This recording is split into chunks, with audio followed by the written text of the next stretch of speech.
Mahis TV, media dakwah dan pendidikan Ma'had Imam Asy-Syafi'i Nrekang.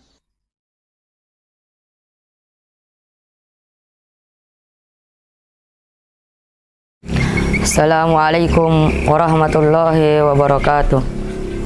Alhamdulillahi rabbil alamin wal aqibatu lil muttaqin wala udwana illa 'alal zalimin. Wa asyhadu an la ilaha illallah wahdahu la syarikalah wa asyhadu anna Muhammadan abduhu wa rasuluh sallallahu alaihi wa ala alihi wa sahbihi wa man tabi'ahum bi ihsanin ila yaumiddin. Amma ba'd. Sesungguhnya tujuan Allah menciptakan manusia adalah untuk beribadah hanya kepadanya, sebagaimana firman-Nya, "Wa ma khalaqatul jinna wal insa illa liya'budun." Tidaklah aku menciptakan jin dan manusia kecuali hanya untuk beribadah kepadaku. Namun Allah Subhanahu wa taala juga menguji kita untuk mengetahui siapakah yang paling baik amalannya di antara kita. Allah Subhanahu wa taala berfirman, "Alladzi khalaqal mauta wal hayata liyabluwakum ayyukum ahsanu amala."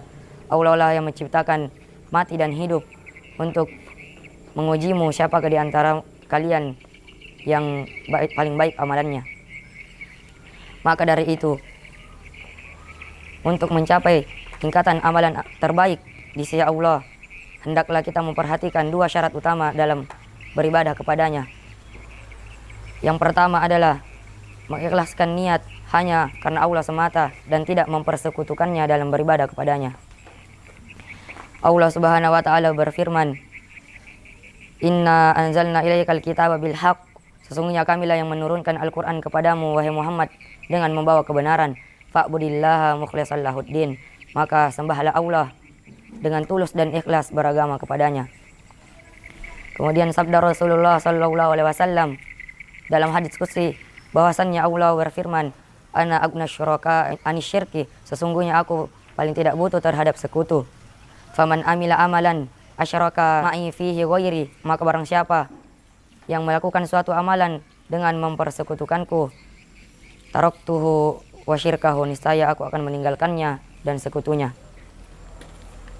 Maka dari itu, keikhlasan seorang hamba dalam beribadah kepada Allah tidak akan terwujud, tidak akan datang bersamaan dengan syirik, bersamaan dengan riya, serta bersamaan dengan keinginan duniawi ketika mengerjakannya. Kemudian yang syarat kedua adalah mengikuti Rasulullah sallallahu alaihi wasallam dan menjauhi perkara bid'ah. Allah Subhanahu wa taala berfirman, "Laqad kana lakum fi Rasulillahi uswatun hasanah." Sesungguhnya pada diri Rasulullah sallallahu alaihi wasallam itu terdapat suri tauladan bagi kalian, liman kana yarjullaha wal yaumal akhir wa dzakarallaha katsira, yaitu bagi orang-orang yang mengharapkan rahmat Allah dan juga mengharapkan kedatangan hari kiamat, serta orang-orang yang banyak berzikir mengingatnya. Rasulullah sallallahu alaihi wasallam juga memerintahkan kepada kita untuk mengikutinya, mengikuti petunjuk-petunjuknya dalam beribadah kepada Allah, serta memperingati kita dari perkara-perkara baru dalam agama. Sabda Rasulullah sallallahu alaihi wasallam, "Alaikum bisunnati wa sunnatil khulafa'ir rasyidin al-mahdiyyin min ba'di wa addu 'alaiha bin nawajiz." Berpegang teguhlah kalian terhadap sunnahku dan sunnah khulafa'ur rasyidin yang diberikan petunjuk setelahku, dan gigitlah dengan gigi geram kalian. Wa iyyakum wa muhdatsatil umur, dan berhati-hatilah terhadap perkara baru dalam agama.